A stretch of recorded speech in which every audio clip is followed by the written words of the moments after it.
Salutations à vous, mes chers frères et sœurs dans le Seigneur.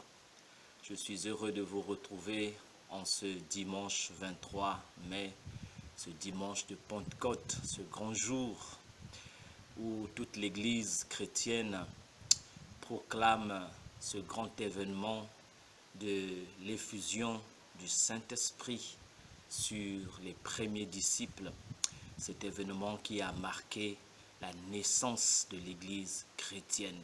Cet événement qui a marqué l'accomplissement des promesses faites par Jésus-Christ à ses disciples. Cette grande promesse qui statuait qu'il ne devait pas les laisser orphelins, mais qu'il allait lui-même revenir afin de pouvoir vivre éternellement en eux et avec eux. Alors, le message que j'aimerais vous apporter en ce matin de Pentecôte, à vous tous, mes bien-aimés, est basé sur le texte de Jean chapitre 16, les versets 13 à 14. Et le thème de ce message est « Il nous conduira dans toute la vérité ». Prions le Seigneur.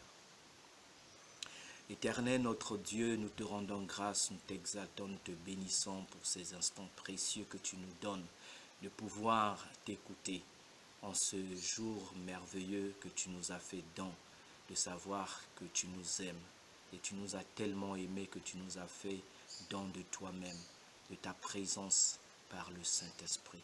Maintenant Seigneur, je te prie pour tous ceux qui vont pouvoir écouter ce message, que tu disposes leur cœur, que tu les aides à recevoir ce message avec foi.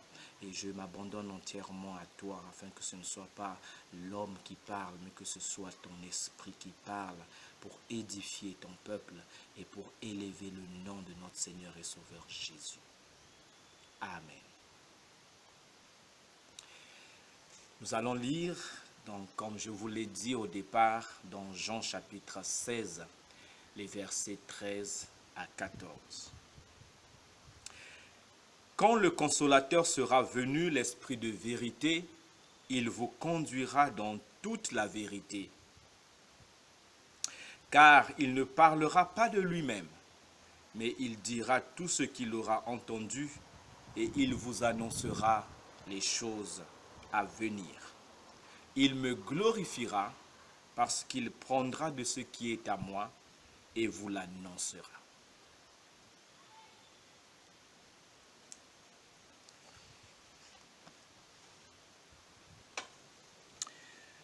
Lorsque nous pensons au Saint-Esprit, à l'esprit de Pentecôte, nous avons tendance à ne le considérer que comme une puissance, une force impersonnelle que Dieu nous a donnée afin de nous rendre capables d'accomplir des actes surnaturels, des miracles, comme chasser les démons, imposer les mains aux malades et les guérir, faire marcher les paralytiques et beaucoup d'autres choses. Ainsi, pour beaucoup de croyants, le Saint-Esprit est devenu synonyme de puissance. Et ceux qui s'attachent à cette conception se basent principalement sur les paroles de Jésus qu'il a prononcées dans Actes des Apôtres, le chapitre 1 et au verset 8, quand il a dit « Mais vous recevrez une puissance, le Saint-Esprit survenant sur vous, et vous serez mes témoins à Jérusalem, dans toute la Judée, dans la Samarie et jusqu'aux extrémités de la terre. » Cependant, lorsque nous étudions de plus près les promesses de Jésus au sujet du Saint-Esprit, les promesses qu'il a laissées à ses disciples dans l'Évangile selon Jean, nous allons comprendre que le rôle essentiel et primordial du Saint-Esprit n'est pas de faire de nous des surhommes, des gens puissants. Alors nous allons les parcourir avec vous et nous allons essayer de comprendre pourquoi le Seigneur Jésus nous a-t-il envoyé le Saint-Esprit. Pourquoi le Saint-Esprit est-il descendu sur les apôtres? Pourquoi le Saint-Esprit a-t-il été donné à tous les croyants en vue de vivre éternellement en eux? Il y a 5 promesses que j'ai répertoriées dans les derniers chapitres de l'évangile selon Jean. La première se trouve dans Jean chapitre 14, les versets 15 à 17. Il est écrit ceci. C'est Jésus qui parle. « Si vous m'aimez, gardez mes commandements, et moi je prierai le Père, et il vous donnera un autre consolateur, afin qu'il demeure éternellement avec vous, l'Esprit de vérité que le monde ne peut recevoir parce qu'il ne le voit point et ne le connaît point. Mais vous, vous le connaissez, car il demeure avec vous et il sera en vous. » C'est la toute première promesse que Jésus fait ici concernant le Saint-Esprit à ses disciples. Il dit, si vous m'aimez, gardez mes commandements. Et moi, je prierai le Père et il vous donnera un autre consolateur.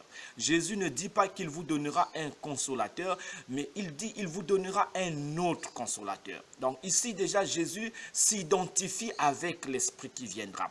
Il est en train de souligner l'unité du Saint-Esprit avec lui-même. Donc le Saint-Esprit sera un autre Jésus, une personne de la même nature que Jésus-Christ. Et la différence, c'est que le Saint-Esprit ne viendra pas pour demeurer avec eux pour un peu de temps comme Jésus l'a fait, mais il va demeurer éternellement avec eux. Et juste après avoir dit le Père va envoyer un autre consolateur, il donne le nom de cet autre consolateur. Et le nom qu'il donne, c'est l'Esprit de vérité. Voyez qu'il ne dit pas l'Esprit de puissance ou l'Esprit des miracles, mais il dit l'Esprit de vérité, que le monde ne peut pas recevoir, parce qu'il ne le voit pas, point, parce qu'il ne le connaît point. Mais vous, vous le connaissez. Ah, c'est assez étonnant que Jésus dise aux disciples qu'il le connaissait déjà l'Esprit de vérité alors qu'il n'était pas encore là. En fait, c'était simplement pour leur faire savoir que Jésus et l'Esprit de vérité étaient un. Donc, du fait que les disciples connaissaient Jésus, ils connaissaient aussi l'Esprit de vérité parce qu'il était un avec Jésus. Et il dit, il demeure avec vous. Qui demeure avec les disciples? C'est Jésus. Mais il sera en vous, et là il s'agit de l'Esprit de vérité qui viendra demeurer en eux. La seconde promesse, c'est dans les versets 25 et 26, toujours de ce 14e chapitre de Jean. Jésus parle encore à ses disciples disant, « Je vous ai dit ces choses pendant que je demeure avec vous.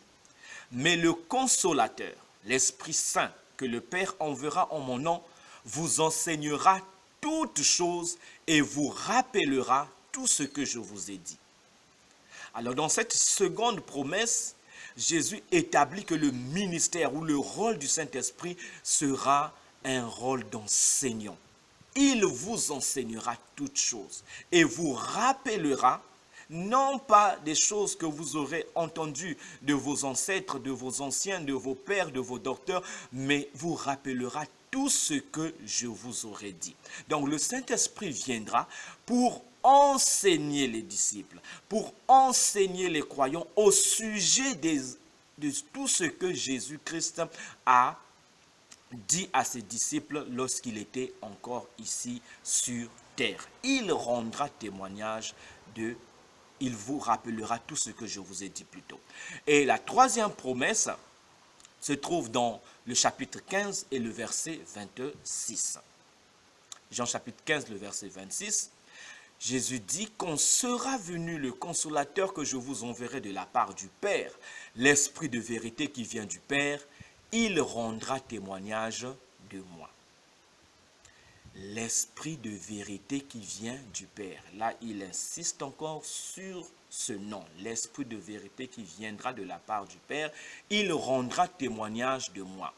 Le rôle du Saint-Esprit sera de rendre témoignage de Jésus-Christ.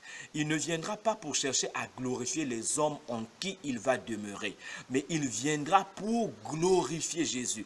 En fait, il viendra pour confirmer dans nos vies que ce que Jésus a dit de lui-même est vrai, que ce que Jésus est, c'est ce qu'il est réellement, Seigneur et Sauveur. Alors le Saint-Esprit dans la vie des croyants ou des disciples, c'est pour glorifier le nom de Jésus, c'est pour témoigner de Jésus, pour confirmer les enseignements de Jésus. La quatrième promesse se trouve dans Jean chapitre 16, les versets 7 et 8. Jean chapitre 16, les versets 7 et 8. « Cependant, je vous dis la vérité. Il vous est avantageux que je m'en aille, car si je ne m'en vais pas, le Consolateur ne viendra pas vers vous. Mais si je m'en vais, je vous l'enverrai, et quand il sera venu, il convaincra le monde en ce qui concerne le péché, la justice et le jugement. » Et ici, il y a un autre aspect du rôle du Saint-Esprit qui est souligné. Il s'agit de convaincre. Il convaincra le monde en ce qui concerne le péché, la justice et le jugement. Le rôle ou le pouvoir de convaincre le monde n'est pas donné aux hommes. Ce n'est pas à nous de convaincre le monde en ce qui concerne le péché, la justice ou le jugement, mais c'est le Saint-Esprit. Et il le fera quand il viendra dans les croyants et quand il les utilisera pour annoncer la vérité du Seigneur Jésus-Christ. La dernière, la cinquième, se trouve dans les versets 12 à 14, toujours de Jean chapitre 16. Jésus dit ceci. « J'ai encore beaucoup de choses à vous dire, mais vous ne pouvez pas les porter maintenant. Quand le Consolateur sera venu, l'Esprit de vérité, il vous conduira dans toute la vérité, car il ne parlera pas de lui-même, mais il dira tout ce qu'il aura entendu, et il vous annoncera les choses à venir. Il me glorifiera, parce qu'il prendra de ce qui est à moi, et vous l'annoncera. » Ici, Jésus rappelle encore pour la troisième fois que le Consolateur, c'est l'Esprit de vérité. Donc, dans ces 5 promesses, ces 5 passages, nous voyons que le nom qui est donné au Saint-Esprit, au Consolateur, est l'Esprit de vérité. Et Jésus dit quoi? Quand il viendra, il vous conduira dans toute la vérité. Il ne vous conduira pas dans une partie de la vérité, mais dans toute la vérité. Quelle vérité? La vérité qui est en Jésus. Pourquoi? Parce qu'il ne parlera pas de lui-même. Le Saint-Esprit ne vient pas pour nous donner des nouvelles révélations qui n'ont rien à voir avec le Seigneur Jésus. Toutes les révélations que le Saint-Esprit donne aux croyants sont des vérités concernant Jésus-Christ. Parce qu'il reçoit de Jésus et il nous communique ce qu'il a reçu de Jésus. Il dira, donc voilà encore ce qui souligne la personnalité du Saint-Esprit. Le Saint-Esprit n'est pas simple une force impersonnelle, mais c'est une personne. Il dira, il parlera. Il vous annoncera les choses à venir. Il me glorifiera, il glorifiera le Seigneur Jésus, il ne glorifiera pas les hommes parce qu'il prendra de ce qui est à Jésus, c'est-à-dire la vérité qui est en Jésus, et il nous l'annoncera. Donc voilà, lorsque nous relisons proprement et calmement ces 5 passages, nous ne voyons aucune référence à de la puissance ou à des œuvres surnaturelles qui élèveraient des personnes qui les accompliraient. Non. Au contraire, tous ces passages nous révèlent que le ministère principal du Saint-Esprit est de nous conduire dans la vérité qui est en Christ afin de glorifier Jésus-Christ dans nos vies. Le Saint-Esprit nous a été donné, non pas pour que nous soyons puissants en œuvre, mais pour que nous soyons purs et attachés à la vérité de la parole de Dieu. Je reprends encore, le Saint-Esprit ne nous a pas été donné pour que nous soyons puissants en œuvre, mais pour que nous soyons purs et attachés à la vérité de la parole de Dieu. Le ministère du Saint-Esprit qui consiste à nous conduire dans toute la vérité qui est en Christ est essentiel et d'une grande importance. Pourquoi donc? Parce que l'arme la plus nuisible que le diable et toute son armée utilisent contre les enfants de Dieu est le mensonge ou l'erreur. Si le Saint-Esprit nous a été donné pour nous conduire dans toute la vérité, c'est parce que Dieu sait que notre ennemi, le plus grand ennemi que nous avons dans ce monde, qui est Satan, déploie contre nous son arme la plus redoutable, et cette arme-là, c'est le mensonge, c'est l'erreur. Dans Matthieu chapitre 24, nous lisons deux paroles très importantes que Jésus prononce pour avertir ses disciples concernant la fin des temps.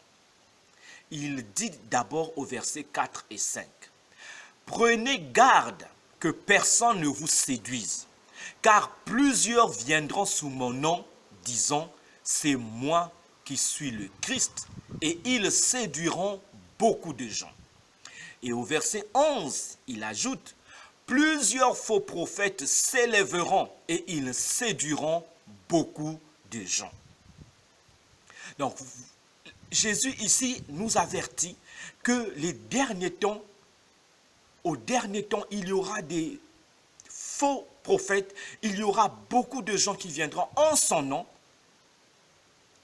À l'apparence, ils prêcheront le Christ, mais ils se prendront eux-mêmes pour le Christ. Ils se feront eux-mêmes les sauveurs des hommes. Et ils vont séduire. Et vous ne savez que la vérité ne séduit pas. La seule chose qui séduit, c'est le mensonge. La vérité, elle convainc. Mais ces faux prophètes vont séduire parce qu'ils vont user de mensonges. Ils seront les porte-paroles de Satan. Et l'apôtre Paul, parlant des derniers temps, a écrit à Timothée, dans 1 Timothée chapitre 4, les versets 1 et 2, « Mais l'Esprit dit expressément que dans les derniers temps, quelques-uns abandonneront la foi pour s'attacher à des esprits séducteurs et à des doctrines des démons par l'hypocrisie de faux docteurs portant la marque de la flétrissure dans leur propre conscience. » Et il ajoutera dans 2 Timothée chapitre 4, les versets 3 à 4, « Car il viendra un temps où les hommes ne supporteront pas la saine doctrine, mais ayant la démangeaison d'entendre des choses agréables, ils se donneront une foule de docteurs selon leurs propres désirs, détourneront l'oreille de la vérité et se tourneront vers les fables. » De manière claire, mais bien aimé, il apparaît des paroles du Seigneur Jésus et de l'apôtre Paul que le plus grand danger qui menacera les enfants de Dieu en ces temps de la fin sera la séduction spirituelle qui se manifestera par des enseignements contraires à la Bible, des doctrines étrangères inspirées par les démons, des évangiles qui vont égarer des multitudes parce qu'ils auront l'apparence de la vérité et mettront les gens à l'aise. Le Saint-Esprit est venu afin de nous enseigner tout ce qui nous est utile pour vivre une vie qui plaît à Dieu et qui honore Jésus notre Seigneur.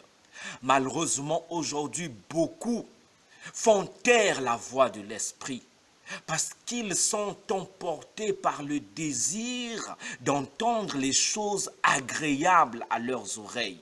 Comme aujourd'hui, nous l'écoutons par-ci, par-là, sur les réseaux sociaux, les miracles, les déclarations. Voilà, tu es béni, tu es la tête, tu n'es plus la queue. Mais ces enseignements-là rejettent la repentance, rejettent la condition du péché qui est dans l'homme et la soumission à la volonté de Dieu. Ces enseignements-là rejettent la crainte de Dieu. Ils mettent l'homme et son bonheur au centre. Mais le Saint-Esprit n'est pas venu pour nous mettre à l'aise. Le Saint-Esprit est venu afin de glorifier Jésus dans nos vies, afin que nous puissions être sanctifiés. Comme Jésus l'a dit dans sa prière dans Jean 17, le verset 17, « Père, sanctifie-les par ta vérité, car ta parole est la vérité. » Et le Saint-Esprit, qui est l'Esprit de vérité, nous conduit dans toute la vérité afin de nous sanctifier et de nous rendre libres. Car Jésus a dit, vous connaîtrez la vérité et la vérité vous affranchira. Lorsque nous laissons le Saint-Esprit nous conduire dans la vérité, nous sommes rendus capables de plaire à Dieu. Dans 3 Jean, le verset 4, l'apôtre Jean déclare, « Je n'ai pas de plus grande joie que d'apprendre que mes enfants marchent dans la vérité. » Et je ne pense pas que ce soit simplement les paroles qui viennent de l'apôtre Jean lui-même, mais ce sont les paroles qui viennent de Dieu notre Père lui-même. Je n'ai pas de plus grande joie que d'apprendre que mes enfants marchent dans la vérité. Donc quand Dieu notre Père nous voit marcher dans la vérité, il est rempli d'une grande joie. La volonté de Dieu pour chacun de ses enfants est qu'il marche dans la vérité qui est en Jésus-Christ. Marcher dans la vérité, c'est marcher dans l'amour et dans la pureté. C'est marcher dans l'obéissance à la parole de Dieu. Et mes bien-aimés, sachez qu'aucun service n'est efficace s'il n'est pas accompli par des chrétiens qui marchent selon la vérité. Dieu n'est pas simplement satisfait par nos œuvres religieuses. Il est satisfait par la condition de notre cœur et notre obéissance à sa parole. Si nous ne marchons pas selon la vérité, rien de ce que nous ferons dans nos églises ne plaira à Dieu. Nous pouvons être des adorateurs comme on le voit aujourd'hui partout, chanter pour toucher les sentiments, les émotions des gens, prêcher la parole de Dieu, enseigner la classe de l'école de dimanche ou enseigner les études bibliques. Mais lorsque nous ne vivons pas dans l'obéissance à la parole de Dieu, lorsque nous ne sommes pas conduits dans la vérité, tout ce que nous ferons n'aura aucunement l'approbation de notre Dieu, ne fera jamais plaisir à Dieu. Pourquoi? Parce que il n'y a pas de puissance sans la vérité. Le Saint-Esprit doit nous conduire dans toute la vérité, parce que seule la vérité nous arme efficacement contre Satan et ses traits enflammés. Dans Éphésiens chapitre 6, les versets 14 et 17, lorsque l'apôtre Paul parle des armes de Dieu, il nous dit de nous revêtir de la vérité comme ceinture et de prendre l'épée de l'Esprit qui est la parole de Dieu. Donc c'est la vérité qui nous aide à reconnaître les mensonges de Satan et à ne pas nous laisser séduire. C'est donc la vérité qui nous rend puissants contre les forces sataniques. Il n'y a pas de puissance sans la vérité. Vous ne pouvez pas combattre efficacement Satan et ses ruses tant que vous n'êtes pas dans la vérité et tant que vous ne marchez pas dans la vérité, tant que votre vie n'est pas soumise à la vérité. Le Saint-Esprit est notre grand enseignant intérieur. Jean, dans sa première lettre, écrit « Pour vous, vous avez reçu l'onction de la part de celui qui est saint, et vous avez tous de la connaissance. Je vous ai écrit non que vous ne connaissiez pas la vérité, mais parce que vous la connaissez et parce qu'aucun mensonge ne vient de la vérité. Qui est menteur, sinon celui qui nie que Jésus est le Christ ? Celui-là est l'antéchrist qui nie le Père et le Fils. 1 Jean chapitre 2, les versets 20 à 22. Au verset 27, il ajoute « Pour vous, l'onction que vous avez reçue de lui demeure en vous, et vous n'avez pas besoin qu'on vous enseigne. Mais comme son onction vous enseigne toutes choses, qu'elle est véritable et qu'elle n'est point un mensonge, demeurez en lui selon les enseignements qu'elle vous a donnés. » L'apôtre Jean ici nous éclaire sur une vérité très importante. Chaque véritable enfant de Dieu a reçu une onction. Cette onction n'est pas simplement une puissance. Cette onction, c'est l'esprit de vérité. C'est le Saint-Esprit. Et cet esprit-là, il est venu pour nous enseigner la vérité qui est en Jésus-Christ. Donc, lorsque un enfant de Dieu a le Saint-Esprit en lui, qui est l'esprit de vérité, il n'a pas besoin de rechercher les enseignements en dehors de lui. Cela ne veut pas dire qu'il n'a pas besoin d'un pasteur, il n'a pas besoin de quelqu'un, d'un diacre, d'un ancien pour l'aider à comprendre les Saintes Écritures. Mais en fait, il n'a pas besoin de nouvelles révélations, de nouveaux enseignements, parce que toute la vérité qui est en Christ sera confirmée par le Saint-Esprit qui est en lui. Lorsque les gens parlent de l'onction, ils ne pensent qu'au charisme, aux dons spirituels, à la puissance surnaturelle. Ah, ce pasteur-là a vraiment une grande onction. Ah, ce ministre de Dieu a vraiment une onction incomparable. Mais l'onction que nous avons reçue de Dieu c'est l'esprit de vérité. Et chaque enfant de Dieu a cette onction. Et cet esprit de vérité nous enseigne dans notre cœur. Et lorsque nous écoutons ces enseignements, nous ne pourrons jamais accepter des nouveaux enseignements, de nouvelles révélations qui contredisent la parole révélée de Dieu. Il est donc très important, mes bien-aimés, que nous laissons le Saint-Esprit nous conduire afin que nous demeurions dans la vérité. Le Saint-Esprit ne contredira jamais les paroles de Jésus-Christ. Au contraire, il les confirme et nous éclaire à leur sujet. Mes bien-aimés, nous vivons dans une époque où beaucoup sont en train de perdre leur foi en la vérité qui est Jésus. C'est la période de l'apostasie, de la séduction à grande échelle. Et cette séduction n'a pas commencé aujourd'hui. Elle a commencé depuis le 1er siècle. Les Galates ont été séduits. Ils ont reçu un autre évangile leur disant que croire en Jésus n'est pas suffisant pour être sauvé. Il faut aussi vous circoncire comme Moïse l'a ordonné dans la loi. Et dans le temps de l'apôtre Jean, il y a eu des gnostiques qui sont venus pour dire que vous ne pouvez pas être sauvé simplement par Jésus-Christ, mais vous devez être sauvé par une connaissance supérieure, une connaissance des initiés. Et l'apôtre Paul a décrit ces faux enseignements dans son épître aux Colossiens. Et l'apôtre Jean en a parlé aussi dans ses épîtres. Mais bien-aimés, revenons à la vérité de la parole de Dieu. Cette période de l'apostasie, c'est la période où le diable a pris la place sur les chairs. Il est en train d'enseigner un faux évangile, un évangile inspiré des démons qui est en train d'égarer plusieurs personnes. Parce que le diable, c'est le père du mensonge. Et beaucoup des croyants sont en train de s'éloigner de plus en plus des enseignements de Christ pour s'accrocher à des doctrines humaines et séductrices. Laissons le Saint-Esprit, l'Esprit de vérité nous éclairer et nous ne nous perdrons jamais. Notre seul rempart contre la tromperie de Satan est de nous laisser conduire par l'Esprit de vérité. Soumettons-nous donc au Consolateur et nous marcherons dans la vérité. C'est dans ce but que le Saint-Esprit est venu. Le Saint-Esprit n'est pas venu pour simplement nous permettre d'accomplir des miracles ou de pouvoir nous faire passer pour des gens puissants. Non. Le Saint-Esprit est venu afin que le monde voie Jésus, afin que le monde puisse connaître la vérité et que par cette vérité, le monde soit délivré, le monde soit sauvé.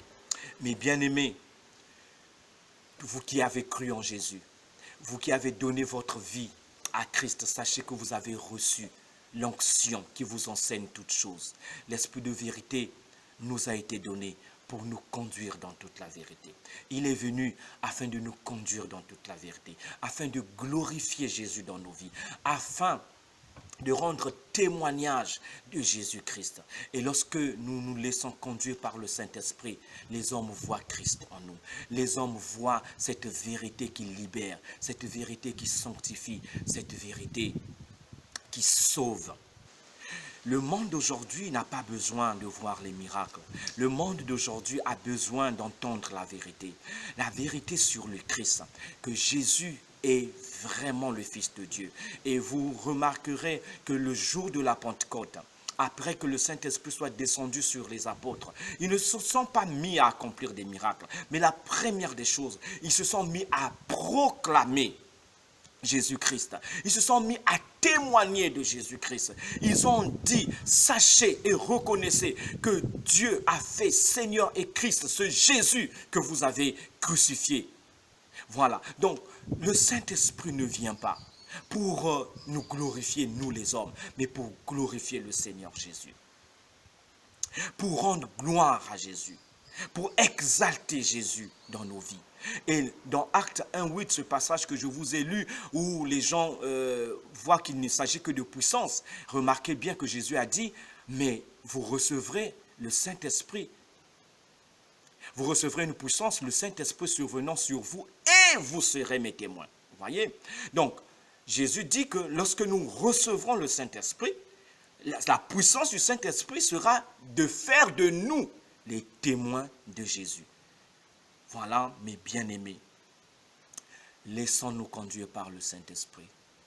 et nous ne serons pas séduits par les mensonges de l'ennemi.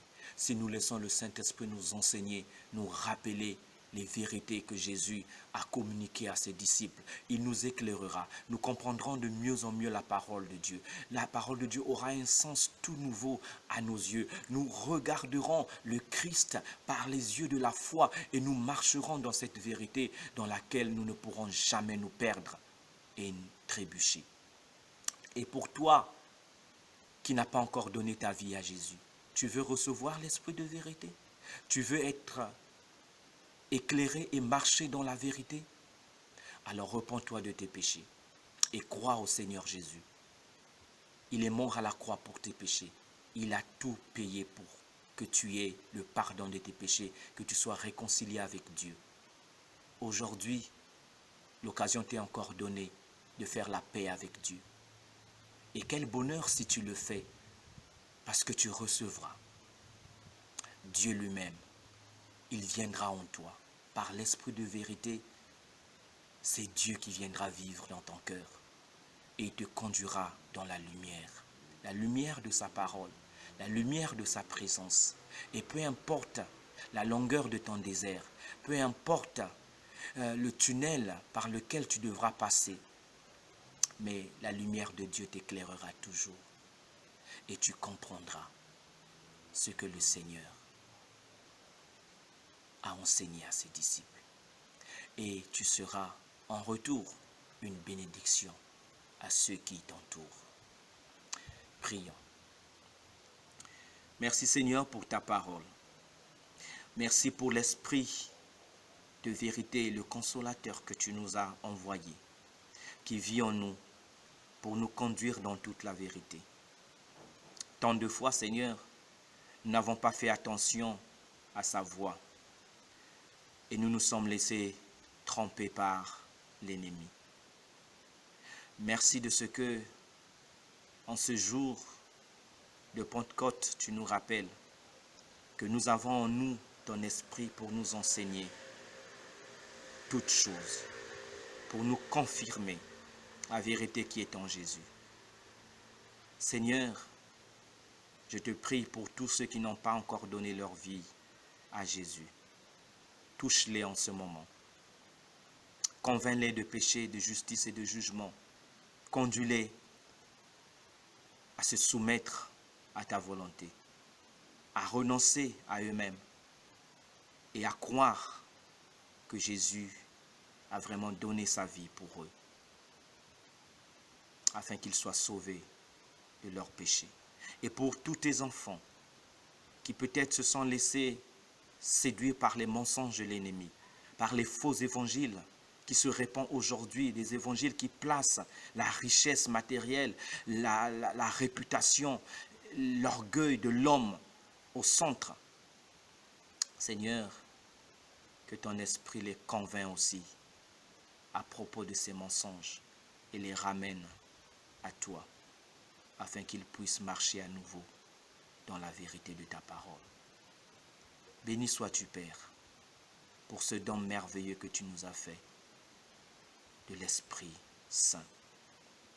Aide-nous à garder nos oreilles attentives à sa voix, à suivre la direction qu'il imprime sur notre chemin pour que nous ne puissions pas nous égarer. Aide-nous à rester attentifs à ton esprit et à ne pas opposer de résistance ni de rébellion à son œuvre dans nos cœurs et dans nos vies. Au nom de Jésus. Amen. Mes bien-aimés, je vous souhaite une joyeuse fête de Pentecôte. Soyez bénis et laissez vous conduire par l'esprit de vérité. À bientôt, si Dieu le veut.